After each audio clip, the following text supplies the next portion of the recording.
ನಮಸ್ಕಾರ. ನಾನು Nagendra, KSOUMA Kannada 4ನೆಯ semester, ಪತ್ರಿಕೆ 3, ಕನ್ನಡ ಶಾಸನ ಅಧ್ಯಯನ ತತ್ವಗಳು ಮತ್ತು ಆಯ್ದ ಪಠ್ಯಗಳು. ಇದರಲ್ಲಿರುವ ಮೊದಲನೆಯ ಬ್ಲಾಕ್ ಪ್ರವೇಶಿಕೆ. ಅದರಲ್ಲಿರುವ ಮೊದಲ ಘಟಕ ಶಾಸನ ಎಂದರೇನು, ಶಾಸನ ಪದದ ಅರ್ಥ ಮತ್ತು ವ್ಯಾಪ್ತಿ, ಶಾಸನಗಳ ಮಹತ್ವ ಹಾಗೂ ಕರ್ನಾಟಕದಲ್ಲಿ ಶಾಸನಾಧ್ಯಯನದ ಇತಿಹಾಸ. ಈ ಘಟಕದ ಪ್ರಮುಖ ಅಂಶಗಳನ್ನು ಈ ವಿಡಿಯೋದಲ್ಲಿ ಹೇಳೋದಕ್ಕೆ ಇಷ್ಟಪಡ್ತೀನಿ.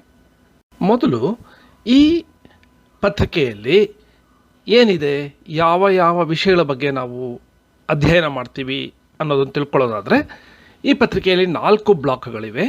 ಮೊದಲ ಬ್ಲಾಕ್ ಶಾಸನದ ಬಗ್ಗೆ ವಿವಿಧ ಪ್ರಮುಖ ಅಂಶಗಳನ್ನು ತಿಳ್ಕೊತೀವಿ.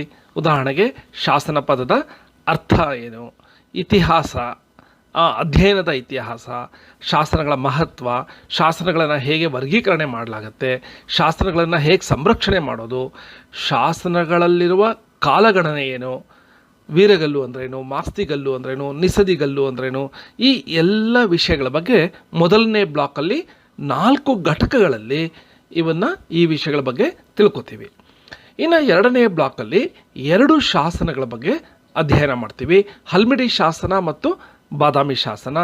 ಮೂರನೆಯ ಬ್ಲಾಕಲ್ಲಿ 3 ಶಾಸನಗಳ ಬಗ್ಗೆ ಅಧ್ಯಯನ ಮಾಡ್ತೀವಿ, ಆತಕೂರು ಶಾಸನ, ಜಿನವಲ್ಲಭನ ಕೃಕ್ಯಾಲ ಶಾಸನ ಹಾಗೂ ಜೂರಾ ಶಾಸನಗಳು.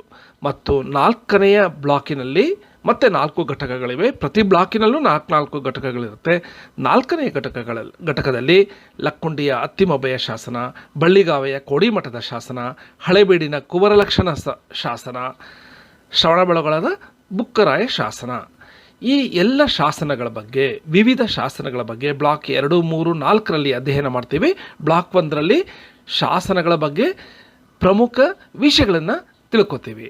ಈ ಎಲ್ಲ ಶಾಸನಗಳ ಬಗ್ಗೆ ಏನು ಅಧ್ಯಯನ ಮಾಡ್ತೀವಿ, ಏನು ತಿಳ್ಕೊತೀವಿ ಅಂದರೆ, ಶಾಸನದ ಕಾಲ ಯಾವುದು, ಅದು ದೊರೆತ ಸ್ಥಳ ಯಾವುದು, ಅದು ಯಾರ ಬಗ್ಗೆ ಇದೆ, ಅದು ಯಾವ ಬಗೆಯ ಶಾಸನ, ಅದನ್ನು ಯಾರು ನಡೆಸಿದ್ದು, ಇದರ ಕೃತಿಕಾರ ಯಾರು, ಲಿಪಿಕಾರ ಯಾರು. ಕೃತಿಕಾರ, ಲಿಪಿಕಾರ, ಶಿಲ್ಪಿ, ಇದು 3 ಬೇರೆ ಬೇರೆ. ಕೃತಿಕಾರ ಅಂದರೆ ಅದನ್ನು ರಚಿಸಿದವನು, ಲಿಪಿಕಾರ ಅಂದರೆ ಅದನ್ನು ಬರೆದವನು, ಶಿಲ್ಪಿ ಅಂದರೆ ಅದನ್ನು ಕೆತ್ತಿದವನು. ಹೀಗೆ ಕೃತಿಕಾರ, ಲಿಪಿಕಾರ, ಶಿಲ್ಪಿಯ ಬಗ್ಗೆ ತಿಳ್ಕೊತೀವಿ. ಶಾಸನದ ಬಾಹ್ಯ ರೂಪ ಹೇಗಿದೆ ಅಂತ ತಿಳ್ಕೊತೀವಿ. ಅದರ ಗಾತ್ರ ಏನು ಅಂತ ನೋಡಬೇಕು. ಶಾಸನದ ರೂಪುರೇಷೆಗಳು ಏನಿದೆ, ಶಾಸನ ದೊರೆತ ಕಾಲ ಯಾವುದು, ಶಾಸನದ ಕಾಲ ಬೇರೆ, ಶಾಸನ ದೊರೆತ ಕಾಲ ಬೇರೆ, ಇವೆರಡನ್ನೂ ತಿಳ್ಕೊತೀವಿ. ಶಾಸನ ಮೊದಲು ಹುಡುಕಿದ್ದು ಯಾರು ಅಂತ ತಿಳ್ಕೊತೀವಿ. ಶಾಸನದ ಪಠ್ಯ ಏನಿದೆ, ಸಂಪೂರ್ಣ ಶಾಸನದ ಪಠ್ಯ ಏನು, ಅದರ ಸಾರಾಂಶ ಏನು, ಅದರ ಚಾರಿತ್ರಿಕ, ಸಾಮಾಜಿಕ, ಸಾಂಸ್ಕೃತಿಕ, ಧಾರ್ಮಿಕ ಹಾಗೂ ಭಾಷಿಕ ಮಹತ್ವಗಳು ಏನೇನು ಅಂತ ವಿವಿಧ ಶಾಸನಗಳ ಬಗ್ಗೆ ತಿಳ್ಕೊತೀವಿ. ಎಲ್ಲ ಶಾಸನಗಳ ಬಗ್ಗೆ ಈ ಎಲ್ಲ ವಿಷಯಗಳು ನಮಗೆ ಲಭ್ಯ ಇರಬಹುದು. ಆದರೆ ಈ ಎಲ್ಲ ಶಾಸನಗಳ ಬಗ್ಗೆ ಈ ವಿಷಯಗಳು ಯಾವ ವಿಷಯಗಳು ನಮಗೆ ಗೊತ್ತಿದೆಯೋ ಅದರ ಬಗ್ಗೆ ಎಲ್ಲ ನಾವು ಅಧ್ಯಯನವನ್ನು ಮಾಡ್ತೀವಿ. ಇನ್ನು ಈ ಘಟಕದ ಪ್ರಮುಖ ಅಂಶಗಳೇನೇನು, ಈ ಘಟಕದಲ್ಲಿ 3 ಅಂಶಗಳ ಬಗ್ಗೆ ನಾವು ಅಧ್ಯಯನ ಮಾಡ್ತೀವಿ. ಮೊದಲನೇದು ಶಾಸನ ಪದದ ಅರ್ಥ ಏನು ಮತ್ತು ಅದರ ವ್ಯಾಪ್ತಿ ಏನು. ಎರಡನೇದು ಶಾಸನಗಳ ಮಹತ್ವ ಏನು. ಮೂರನೆಯದು ಕರ್ನಾಟಕದಲ್ಲಿ ಶಾಸನಾಧ್ಯಯನದ ಇತಿಹಾಸ, ವಿದೇಶಿ ವಿದ್ವಾಂಸರು, ಭಾರತೀಯ ವಿದ್ವಾಂಸರು ಮತ್ತು ಕನ್ನಡ ಶಾಸನಗಳ ಅಧ್ಯಯನ ಹೇಗೆ ನಡೀತು, ಈ ಎಲ್ಲವುದ್ರ ಬಗ್ಗೆ ನಾವು ಒಂದು ಐತಿಹಾಸಿಕ ದೃಷ್ಟಿಯಿಂದ ಕನ್ನಡದ ಶಾಸನಗಳನ್ನು, ಕರ್ನಾಟಕದಲ್ಲಿ ದೊರೆತ ಶಾಸನಗಳ ಬಗ್ಗೆ ಅಧ್ಯಯನ ಮಾಡ್ತೀವಿ. ಶಾಸನಗಳ ಮಹತ್ವವನ್ನು ಮುಂದಿನ ಘಟಕದಲ್ಲಿ ಹೆಚ್ಚು ಸುದೀರ್ಘವಾಗಿ ಅಧ್ಯಯನ ಮಾಡ್ತೀವಿ. ಈಗ ಅದರ ಮಹತ್ವವನ್ನು ಕೇವಲ ಹೇಳ್ತೀವಿ ಅಷ್ಟೇ.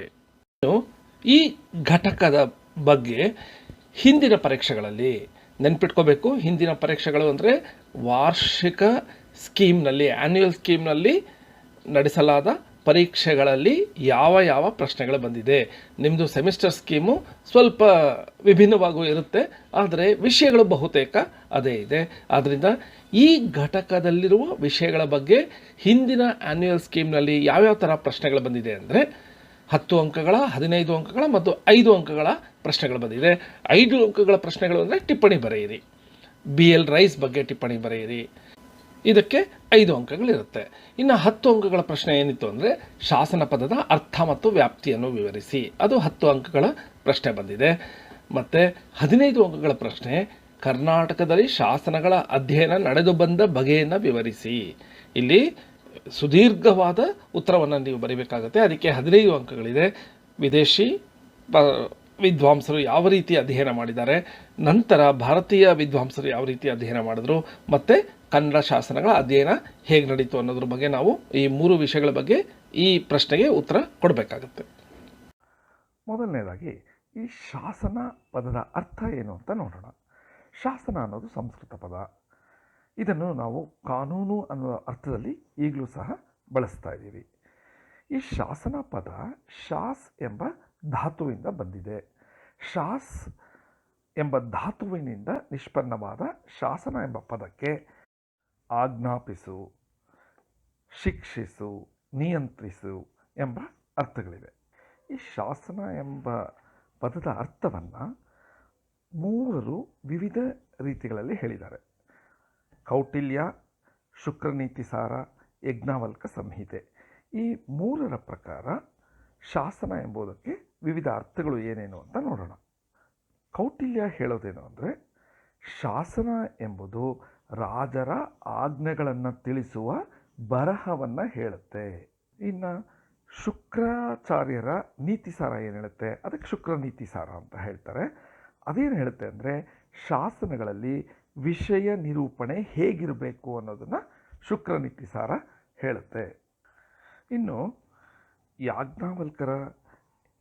ಯಜ್ಞವಲ್ಕ ಸಂಹಿತೆ ಏನು ಹೇಳುತ್ತೆ ಅಂದರೆ, ರಾಜರು ಭೂಮಿಯನ್ನು ದಾನ ಮಾಡುವಾಗ ಅಥವಾ ಯಾವುದಾದ್ರೂ ಒಂದು ಶಾಶ್ವತವಾದ ಕೆಲಸವನ್ನು ಮಾಡುವಾಗ ಅದರ ನಿಯಮಗಳನ್ನು ಮುಂದಿನ ರಾಜರ ತಿಳುವಳಿಕೆಗಾಗಿ ವಸ್ತ್ರಪಟದ ಮೇಲಾಗಲಿ ತಾಮ್ರಪಟದ ಮೇಲಾಗಲಿ ಬರೆಸಬೇಕು.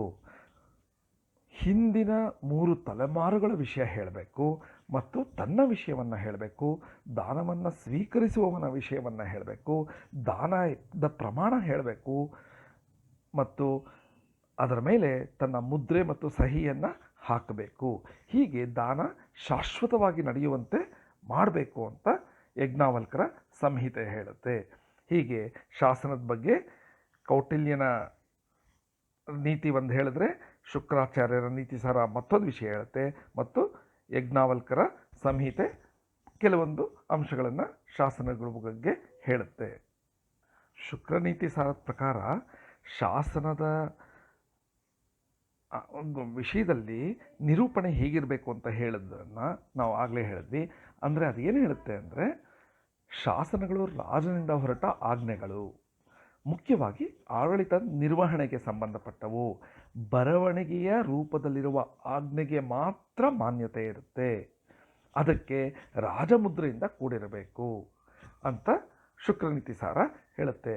ಇವೆಲ್ಲ ನೋಡಿದ್ರೆ ಈಗಿನ ಕಾಲದಲ್ಲಿಯೂ ಸಹ ನಾವು ಇದೇ ಅಂಶಗಳನ್ನು ಪಾಲಿಸ್ತಾ ಇದ್ದೀವಿ.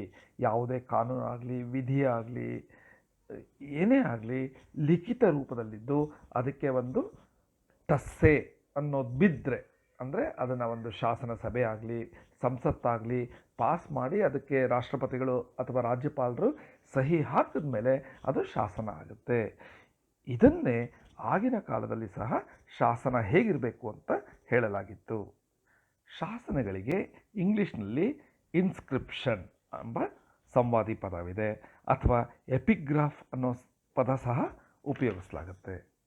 ಸಾಮಾನ್ಯವಾಗಿ ನಾಶವಾಗುವಂತಹ ತಾಳೆಗರಿ, ಭೂರ್ಜಪತ್ರ, ಕಾಗದ ಮೊದಲಾದವುಗಳ ಮೇಲಿನ ಬರಹಗಳನ್ನು ಹೊರತುಪಡಿಸಿ ಬಹುಕಾಲ ಉಳಿಯುವ ಗಟ್ಟಿ ವಸ್ತುಗಳು, ಶಿಲೆ, ಲೋಹ ಇತ್ಯಾದಿಗಳ ಮೇಲೆ ಬರೆದಿರುವ ಬರವಣಿಗೆಯನ್ನು ಶಾಸನ ಅಂತ ಸಾಮಾನ್ಯವಾಗಿ ಕರೆಯಲಾಗುತ್ತೆ.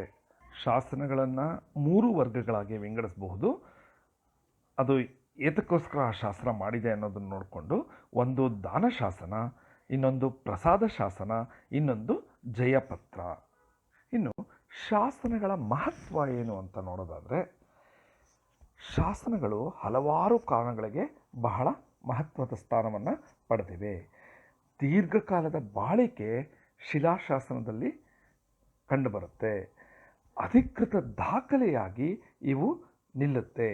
ಸಾರ್ವಜನಿಕರಿಗೆ ವಿಷಯವನ್ನು ತಿಳಿಸೋದಕ್ಕೆ ಶಾಸನಗಳು ಬಹಳ ಉಪಯೋಗವಾಗಿವೆ.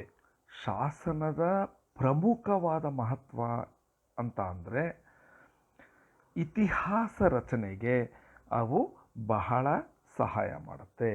ಅದು ಅತಿ ಹೆಚ್ಚು ವಿಶ್ವಾಸಾರ್ಹವಾದ ಸತ್ಯವನ್ನು ಇತಿಹಾಸದ ಬಗ್ಗೆ ಹೇಳುತ್ತೆ. ಇತಿಹಾಸ ರಚನೆಗೆ ಪರಂಪರೆ ಅಥವಾ ಐತಿಹ್ಯ ಒಂದು ಮೂಲ ಆದರೆ, ವಾಗ್ಮಯ ಅಥವಾ ಸಾಹಿತ್ಯ ಇನ್ನೊಂದು ಮೂಲ ಆದರೆ, ಬಹಳ ಪ್ರಮುಖವಾದ ಮೂಲ ಪುರಾತತ್ವ ಶೋಧನೆ. ಅಂದರೆ ಈ ಶಾಸನಗಳು ಪುರಾತತ್ವ ಶೋಧನೆಯಿಂದ ಸಿಗುತ್ತಲ್ವ, ಅದು ಬಹಳ ಪ್ರಮುಖವಾದ ಆಕರಗಳಾಗುತ್ತೆ. ಭಾರತೀಯ ಇತಿಹಾಸದ ಜೀವನಾಡಿ ಈ ಶಾಸನಗಳು ಅಂತ ಹೇಳಲಾಗುತ್ತೆ. ಈ ಶಾಸನಗಳು ಆಯಾ ಸಮಯದ ಸಾಮಾಜಿಕ ಪರಿಸ್ಥಿತಿ ಹೇಗಿತ್ತು, ಧಾರ್ಮಿಕ ಪರಿಸ್ಥಿತಿ ಹೇಗಿತ್ತು, ಸಾಂಸ್ಕೃತಿಕ ಸ್ಥಿತಿಗತಿಗಳು ಹೇಗಿತ್ತು, ಬದುಕಿನ ಚಿತ್ರಣಗಳನ್ನು ಶಾಸನಗಳು ಕೊಡುತ್ತೆ. ಅಷ್ಟೇ ಅಲ್ಲದೆ ಭಾಷೆ ಆ ಶಾಸನ ಕಾಲದಲ್ಲಿ ಯಾವ ರೂಪದಲ್ಲಿತ್ತು ಅನ್ನೋದನ್ನು ಸಹ ಶಾಸನ ಹೇಳುತ್ತೆ. ಹೀಗೆ ಶಾಸನ ಹಲವು ವಿಧಗಳಲ್ಲಿ ನಮ್ಮ ಬಗ್ಗೆ ತಿಳ್ಕೊಳ್ಳೋದಕ್ಕೆ ಒಂದು ಅವಕಾಶ ಕೊಡುತ್ತೆ. ನಮ್ಮ ಬಗ್ಗೆ ಅಂದರೆ ನಮ್ಮ ಮೂಲದ ಬಗ್ಗೆ, ನಮ್ಮ ಇತಿಹಾಸದ ಬಗ್ಗೆ, ನಮ್ಮ ಭಾಷೆಯ ಇತಿಹಾಸದ ಬಗ್ಗೆ, ನಮ್ಮ ಸಾಂಸ್ಕೃತಿಕ ರೀತಿ ನೀತಿಗಳ ಬಗ್ಗೆ ತಿಳಿದುಕೊಳ್ಳೋದಕ್ಕೆ ಶಾಸನ ತುಂಬ ಉಪಯೋಗ. ಮೊದಲು ಈ ಶಾಸನಾಧ್ಯಯನಕ್ಕೆ ಪಾಶ್ಚಾತ್ಯ ವಿದ್ವಾಂಸರ ಸೇವೆ ಹೇಗಿತ್ತು, ನಂತರ ಭಾರತೀಯ ವಿದ್ವಾಂಸರು ಹೇಗೆ ತಮ್ಮ ಕಾಣಿಕೆಯನ್ನು ಕೊಟ್ಟಿದ್ದಾರೆ, ಹಾಗೂ ಶಾಸನಗಳನ್ನು ಆಧರಿಸಿ ಯಾವ ಯಾವ ಸಂಶೋಧನಾ ಕಾರ್ಯಗಳು ನಡೆದಿದೆ ಅನ್ನೋದು ಈ ಘಟಕದಲ್ಲಿ ಹೇಳಲಾಗುತ್ತೆ. ಮೊದಲನೇದಾಗಿ ಕರ್ನಾಟಕದಲ್ಲಿ ಶಾಸನಾಧ್ಯಯನದ ವಿಷಯದಲ್ಲಿ ಪಾಶ್ಚಾತ್ಯ ವಿದ್ವಾಂಸರ ಕಾಣಿಕೆ ಏನು ಅಂತ ನೋಡೋಣ. ಆಗಿನ ಕಾಲದಲ್ಲಿ ಅಂದರೆ ಶಾಸನಗಳ ಅಧ್ಯಯನ ಆರಂಭ ಆಗಿದ್ದೇ 18ನೇ ಶತಮಾನದಲ್ಲಿ. 1791ರಲ್ಲಿ ಕಂಚಿಯ ತಾಮ್ರಪಟದ ಬಗ್ಗೆ ಒಂದು ಲೇಖನ ಟಿಪ್ಪಣಿ ಸಹಿತ ಪ್ರಕಟವಾಯಿತು. ಅದು ಕನ್ನಡ ಶಾಸನದ ಬಗೆಗಿನ ಮೊದಲ ಪ್ರಕಟಣ ಅಂತ ಹೇಳಬಹುದು. ಸರ್ ವಿಲಿಯಂ ಜೋನ್ಸ್ ಅವರು ಇದರ ಕರ್ತೃ ಆಗಿದ್ದರು. ಆಗ ಬ್ರಿಟಿಷರ ಆಡಳಿತ ನಡೀತಾ ಇತ್ತು ಭಾರತದಲ್ಲಿ, ಹಾಗೆ ಕರ್ನಾಟಕದಲ್ಲಿಯೂ ಸಹ. 1791ರಿಂದ 1906ರವರೆಗೆ ಈ ಶಾಸನದ ಅಧ್ಯಯನದಲ್ಲಿ ಬ್ರಿಟಿಷ್ ಅಧಿಕಾರಿಗಳೇ ಹೆಚ್ಚು ಕೆಲಸ ಮಾಡಿದ್ದಾರೆ. ಅವರೇ ಈ ಶಾಸನದ ಅಭಿವೃದ್ಧಿಗಳಿಗೆ, ಶಾಸನಗಳನ್ನು ಅರ್ಥ ಮಾಡ್ಕೊಳ್ಳೋದಕ್ಕೆ ಅವರು ತಮ್ಮ ಕಾಣಿಕೆಯನ್ನು ಕೊಟ್ಟಿದ್ದಾರೆ. ಹಾಗಂತ ಭಾರತೀಯರು ಅವರಿಗೆ ಸಹಾಯ ಮಾಡ್ತಾಯಿದ್ರು ಅಷ್ಟೇ. ಹೀಗಾಗಿ 1791ರಿಂದ 1890ರವರೆಗೆ ಅಥವಾ 1906ರವರೆಗೆ ಹಲವಾರು ಬ್ರಿಟಿಷ್ ಅಧಿಕಾರಿಗಳು ಕರ್ನಾಟಕದ ವಿವಿಧ ಶಾಸನಗಳ ಬಗ್ಗೆ ಶೋಧನೆ ಮಾಡಿ ಅದನ್ನು ಅರ್ಥ ಮಾಡಿಕೊಂಡು ಅದರ ಮಹತ್ವವನ್ನು ಮತ್ತು ಅದರ ವಿವರಗಳನ್ನು ಪ್ರಕಟಣೆ ಮಾಡಿದ್ದಾರೆ. ಆಗಲೇ ಹೇಳಿದ ಹಾಗೆ 1791ರಲ್ಲಿ ಕಂಚಿಯ ತಾಮ್ರಪಟದ ಬಗ್ಗೆ ಮೊದಲನೆಯ ಶಾಸನದ ಪ್ರಕಟಣೆ, ಕನ್ನಡ ಶಾಸನದ ಮೊದಲನೆಯ ಪ್ರಕಟಣೆ ಆಯಿತು.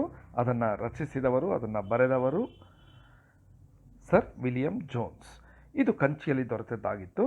ಈ ತಾಮ್ರಪಟವು ವಿಜಯನಗರದ ದೊರೆಗಳಿಗೆ ಸಂಬಂಧಪಟ್ಟಿದ್ದಾಗಿತ್ತು. ವಿಜಯನಗರದ ದೊರೆಗಳು ಕಂಚಿಯ ದೇವಸ್ಥಾನಕ್ಕೆ ಕೊಟ್ಟ ದತ್ತಿಯ ಬಗ್ಗೆ ಈ ಶಾಸನ ಹೇಳುತ್ತೆ. ಕನ್ನಡ ಶಾಸನಗಳನ್ನು ಕುರಿತ ಮೊದಲ ಪ್ರಕಟಣೆ ಇದು ಅಂತ ಹೇಳಬಹುದು. ಆದ್ದರಿಂದ ಅದಕ್ಕೆ ಐತಿಹಾಸಿಕ ಮಹತ್ವ ಇದೆ. ಎರಡನೆಯ ಪಾಶ್ಚಾತ್ಯ ವಿದ್ವಾಂಸರು ಕರ್ನಲ್ ಮೆಕೆಂಜೆ. ಇವರು ಸಹ ಸೈನ್ಯಾಧಿಕಾರಿಯಾಗಿದ್ದರು. ಶಾಸನಗಳ ಸಂಗ್ರಹ ಮತ್ತು ಪ್ರಕಟಣೆಗೆ ತಮ್ಮದೇ ಆದ ಸೇವೆಯನ್ನು ಸಲ್ಲಿಸಿದ್ದಾರೆ.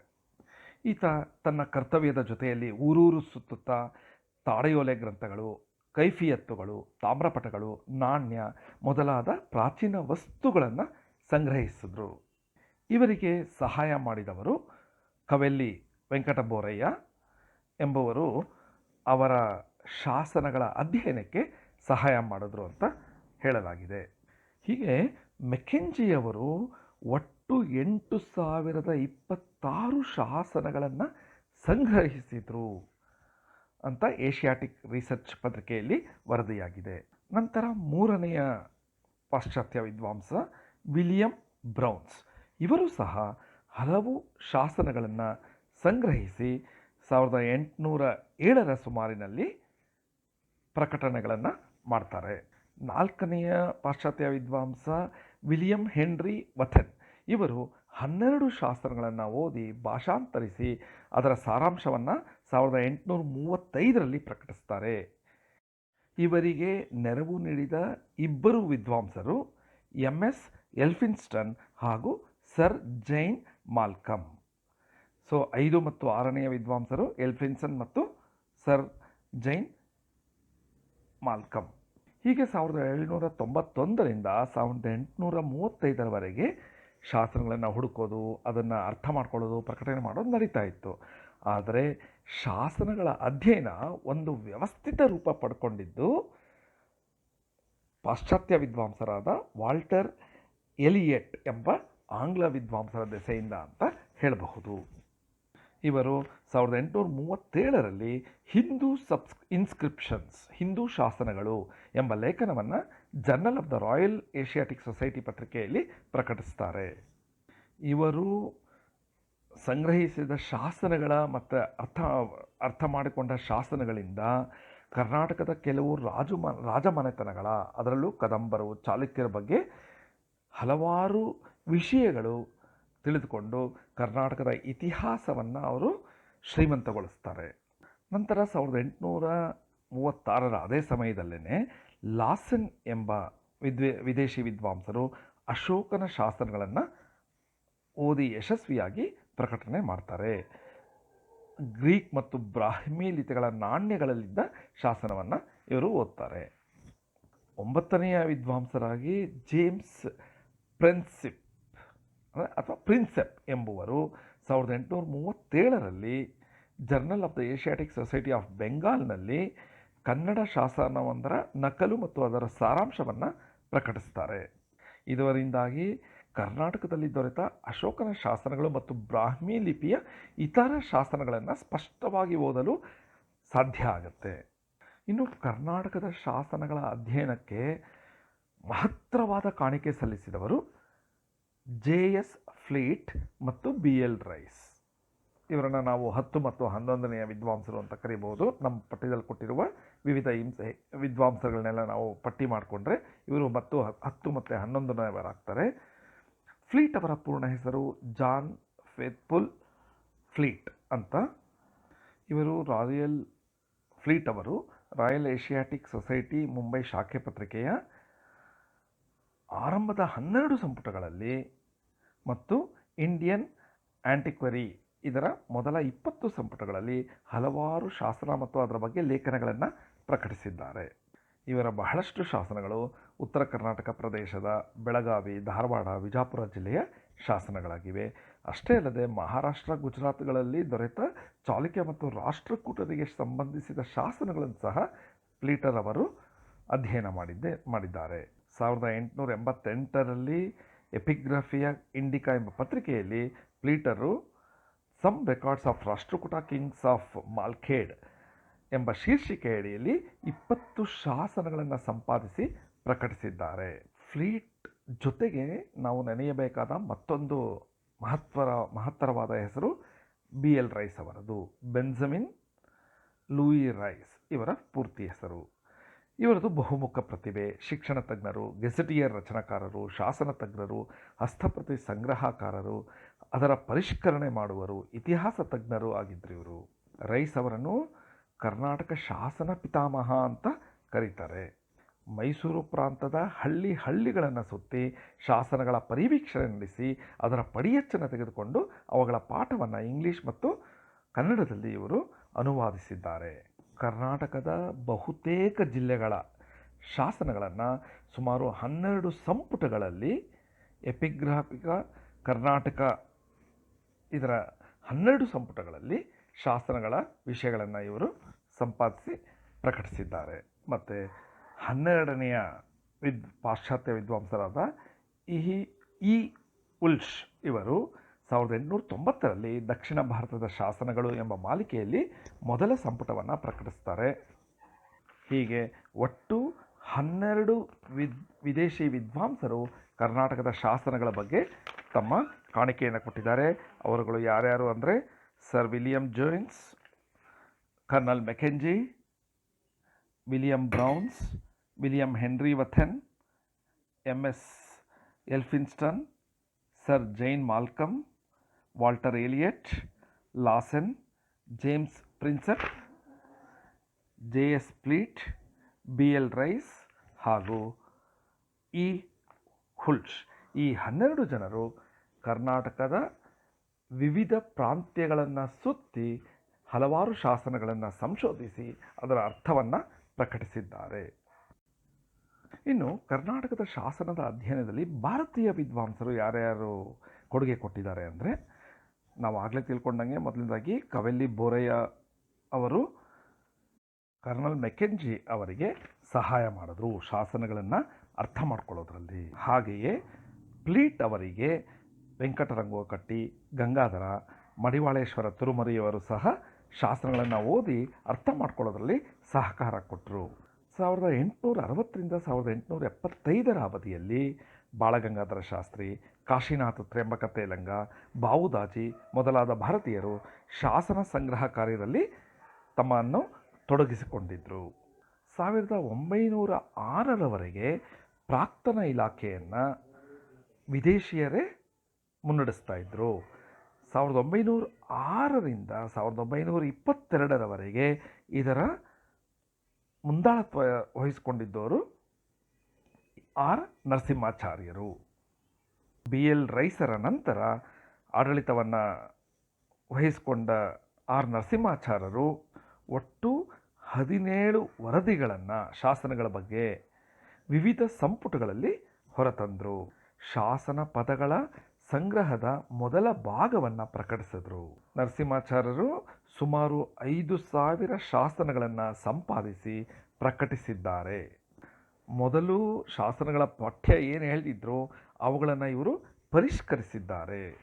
ಇವರ ದಕ್ಷತೆಯನ್ನು ಕಂಡು ಮೈಸೂರು ಸರ್ಕಾರ ಪ್ರಾಕ್ತನ ವಿಮರ್ಶಾ ವಿಚಕ್ಷಣ ಎಂಬ ಬಿರುದನ್ನು ನರಸಿಂಹಾಚಾರ್ಯರಿಗೆ ನೀಡಿತ್ತು. ಭಾರತ ಸರ್ಕಾರ ಸಹ ಇವರಿಗೆ ಮಹಾಮಹೋಪಾಧ್ಯಾಯ ಎಂಬ ಪ್ರಶಸ್ತಿಯನ್ನು ನೀಡಿ ಸನ್ಮಾನ ಮಾಡಿದೆ. ನರಸಿಂಹಾಚಾರ್ಯ ನಂತರ MH ಕೃಷ್ಣ ಅವರು 1929ರಿಂದ 1945ರವರೆಗೆ ಪ್ರಾಕ್ತನ ಇಲಾಖೆಯ ಜವಾಬ್ದಾರಿಯನ್ನು ನಿರ್ವಹಿಸಿದರು. ಪ್ರತಿ ವರ್ಷ ವಾರ್ಷಿಕ ವರದಿಗಳನ್ನು ಪ್ರಕಟಿಸ್ತಾ ಹಲವಾರು ಶಾಸನಗಳನ್ನು ಅವರು ಜನರಿಗೆ ವಿವರಿಸಿದ್ದಾರೆ. ರಾಷ್ಟ್ರಕೂಟ ಅವಿಧೇಯನ, ಪಂಡರಂಗವಳ್ಳಿಯ ಶಾಸನ, ಹಲ್ಮಿಡಿ ಶಾಸನಗಳ ಪ್ರಕಟಣೆಯ ಕೀರ್ತಿ ಕೃಷ್ಣ ಅವರಿಗೆ ಸಲ್ಲುತ್ತೆ. ಚಿತ್ರದುರ್ಗದ ಚಂದವಳ್ಳಿಯ ಮಯೂರ ಶರ್ಮನ ಚಂದವಳ್ಳಿ ಶಾಸನವನ್ನು ಸಹ ವ್ಯಾಖ್ಯಾನಿಸಿದ ಕೀರ್ತಿ ಕೃಷ್ಣ ಅವರದ್ದಾಗಿದೆ. ನಂತರ PB ದೇಸಾಯಿ ಅವರು ಹೈದರಾಬಾದ್ ಕರ್ನಾಟಕದ ಹಲವಾರು ಶಾಸನಗಳನ್ನು ಪ್ರಕಟಿಸಿದ್ದಾರೆ. ನಂತರ N ವೆಂಕಟರಮಣಯ್ಯನವರು ಕರೀಂನಗರ ಜಿಲ್ಲೆಯ ಕುರ್ಕಿಯಾಲ ಬೊಮ್ಮಲಗುಡ್ಡದಲ್ಲಿನ ಜಿನವಲ್ಲಭ ಶಾಸನವನ್ನು ಕಂಡುಹಿಡಿದಿದ್ದಾರೆ. ಈ ಶಾಸನದಿಂದ ನಮಗೆ ಪಂಪನ ಬಗ್ಗೆ ಹಲವಾರು ವಿಷಯಗಳು ತಿಳಿಯಿತು. ಧಾರವಾಡದ ಕನ್ನಡದ ಅಧ್ಯಯನ ಸಂಸ್ಥೆ ಹಲವಾರು ಶಾಸನಗಳ ಸಂಗ್ರಹ ಮತ್ತು ಪ್ರಕಟಣೆಗಳನ್ನು ಮಾಡಿದೆ. RS Panchamukhi, GN Dixit, PB Desai, BR Gopal, Srinivas Ritti ಮೊದಲಾದ ವಿದ್ವಾಂಸರು ಹಲವಾರು ಶಾಸನಗಳನ್ನು ಸಂಗ್ರಹಿಸಿ ಕರ್ನಾಟಕದ ಇತಿಹಾಸದ ಬಗ್ಗೆ ಬೆಳಕು ಚೆಲ್ಲಿದ್ದಾರೆ. ಶಾಸನಗಳ ಸಂಗ್ರಹಣೆ ಮತ್ತು ಸಂಪಾದನೆ ಕ್ಷೇತ್ರದಲ್ಲಿ ಬಹಳ ಹೆಸರುವಾಸಿಯಾದವರು DC Sircar, GS Gai, professor Mirani, RN Gurav, S Shettar, KV Ramesh, AV Narasimhamurthy, M Chidanandamurthy ಹಾಗೂ MM ಕಲಬುರ್ಗಿಯವರು. ಇವರೆಲ್ಲರ ಕಾರ್ಯದಿಂದ ಕರ್ನಾಟಕದ ವಿವಿಧ ಪ್ರದೇಶಗಳಲ್ಲಿರುವ ಹಲವಾರು ಶಾಸನಗಳು ಸ್ಪಷ್ಟವಾಗಿ ಕನ್ನಡಿಗರ ಮುಂದೆ ಇದೆ. ಡಾಕ್ಟರ್ ಕಲಬುರ್ಗಿಯವರು ಶಾಸನಗಳ ಅಧ್ಯಯನ ಇತಿಹಾಸ ಕುರಿತು 3 ಮುಖ್ಯ ಮಜಲುಗಳನ್ನು ಗುರುತಿಸ್ತಾರೆ. 3 ಮಜಲುಗಳನ್ನು ಅವರು ಯುಗಗಳಿಂದ ಕರೆದಿದ್ದಾರೆ. 1790ರಿಂದ 91ರಿಂದ 1837ರವರೆಗೆ ಕರ್ನಲ್ ಮೆಕೆಂಜಿಯವರ ಆರಂಭ ಯುಗ ಅಂತ ಹೇಳಿದ್ದಾರೆ. 1837ರಿಂದ 1870ರವರೆಗೆ ಸರ್ ವಾಲ್ಟರ್ ಈಲಿಯಟ್ ಯುಗ. ಇಲ್ಲಿ ವ್ಯವಸ್ಥಿತವಾಗಿ ಶಾಸನಗಳನ್ನು ಅಧ್ಯಯನ ಮಾಡಲಾಯಿತು ಅಂತ ಹೇಳಲಾಗುತ್ತೆ. ನಂತರ 1870ರ ನಂತರ ಡಾಕ್ಟರ್ ಪ್ಲೀಟ್ ಮತ್ತು ರೈಸ್ ಯುಗ ಅಂತ ಹೇಳಲಾಗುತ್ತೆ. ಈ ಸಮಯದಲ್ಲಿ ಹಲವಾರು ಪ್ರಕಟಣೆಗಳು ಆಯಿತು ಅಂತ ಹೇಳಲಾಗುತ್ತೆ.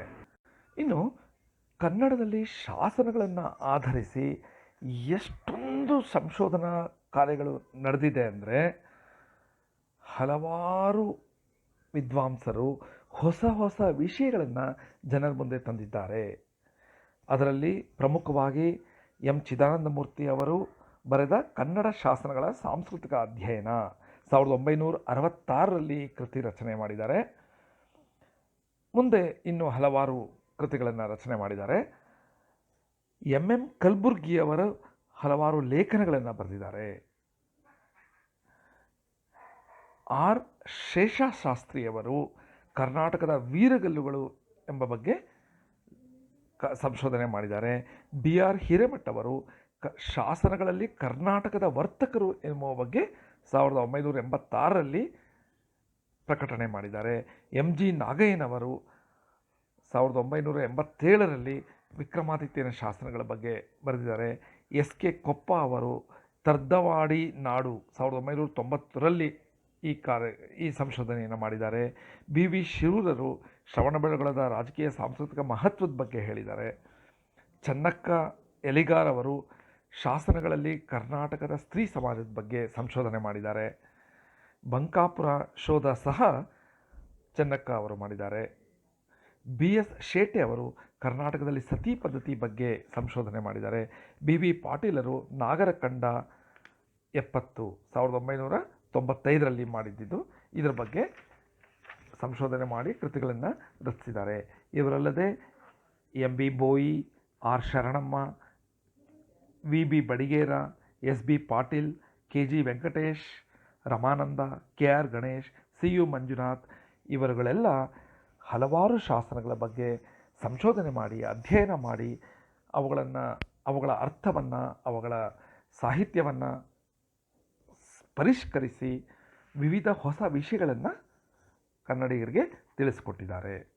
ಒಟ್ಟಿನಲ್ಲಿ ಈ ಶಾಸನಗಳಿಂದ ನಮಗೆ ಕನ್ನಡ ರಾಜಮನೆತನಗಳ ರಾಜಕೀಯ ಚರಿತ್ರೆ, ಆ ಕಾಲದ ಸಾಮಾಜಿಕ, ಧಾರ್ಮಿಕ, ಸಾಂಸ್ಕೃತಿಕವಾದ ಜೀವನ ಇವನ್ನೆಲ್ಲ ತಿಳ್ಕೊಳ್ಳೋದಕ್ಕೆ ಬಹಳ ಅನುಕೂಲ ಆಯಿತು ಅಂತ ಹೇಳಬಹುದು. ಈಗ ಈ ಘಟಕದ ಸಾರಾಂಶ ಏನು ಅಂತ ನೋಡೋದಾದರೆ, ಈ ಘಟಕದಲ್ಲಿ ನಾವು ಮೊದಲು ಶಾಸನ ಪದದ ಅರ್ಥ ಮತ್ತು ಅದರ ವ್ಯಾಪ್ತಿ ತಿಳ್ಕೊಂಡ್ವಿ.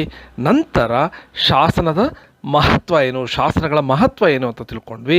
ನಂತರ ಶಾಸನಗಳನ್ನು ಹೇಗೆ ಅಧ್ಯಯನ ಮಾಡಲಾಗಿತ್ತು, ಕರ್ನಾಟಕದಲ್ಲಿ ಶಾಸನಗಳ ಅಧ್ಯಯನದ ಇತಿಹಾಸನ ತಿಳ್ಕೊಂಡ್ವಿ. ಇದನ್ನು ನಾವು 3 ವಿವಿಧ ಅಂಶಗಳಲ್ಲಿ ಈ ಅಧ್ಯಯನವನ್ನು ಮಾಡಿದ್ವಿ. ಮೊದಲನೇದಾಗಿ ಕರ್ನಾಟಕದಲ್ಲಿ ದೊರೆತ ಶಾಸನಗಳ ಅಧ್ಯಯನವನ್ನು ಮಾಡಿದ ಪಾಶ್ಚಾತ್ಯ ವಿದ್ವಾಂಸರು. ಎರಡನೆಯದಾಗಿ ಈ ಕರ್ನಾಟಕದ ಶಾಸನ ಅಧ್ಯಯನ ಮಾಡಿದ ಭಾರತೀಯ ವಿದ್ವಾಂಸರು. ನಂತರ ಮೂರನೆಯ ವಿಷಯ, ಕನ್ನಡದಲ್ಲಿ ದೊರೆತ ಶಾಸನಗಳ ಅಧ್ಯಯನವನ್ನು ಮಾಡಿದ ವಿದ್ವಾಂಸರು ಮತ್ತು ಆ ಶಾಸನಗಳ ಬಗ್ಗೆ ಅವರು ಬರೆದ ಪ್ರಬಂಧಗಳ ಬಗ್ಗೆ ತಿಳ್ಕೊಂಡ್ವಿ. ಇಲ್ಲಿಗೆ ಈ ಘಟಕದ ಎಲ್ಲ ಪ್ರಮುಖ ಅಂಶಗಳನ್ನು ಈ ವಿಡಿಯೋದಲ್ಲಿ ಹೇಳಲಾಗಿದೆ. ಈಗ ನೀವು ಈ ವಿಡಿಯೋ ಕೇಳಿದ ಮೇಲೆ ನಿಮಗೆ ನೀಡಲಾಗುವ ಅಥವಾ ನೀಡಲಾಗಿರುವ ಸ್ವಯಂ ಕಲಿಕಾ ಸಾಮಗ್ರಿಯನ್ನು ಸಹ ಓದಿ, ಆವಾಗ ನಿಮಗೆ ಸುಲಭವಾಗಿ ವಿಷಯಗಳು ಅರ್ಥ ಆಗುತ್ತೆ. ಈ ವಿಡಿಯೋ ನಿಮಗೆ ಉಪಯೋಗ ಅನಿಸಿದ್ರೆ ಇದರ ಬಗ್ಗೆ 2 ಮಾತುಗಳನ್ನು ಕಾಮೆಂಟ್ ಬಾಕ್ಸ್ನಲ್ಲಿ ಬರೆಯಿರಿ ಅಂತ ಒಂದು ವಿನಂತಿ. ಧನ್ಯವಾದಗಳು.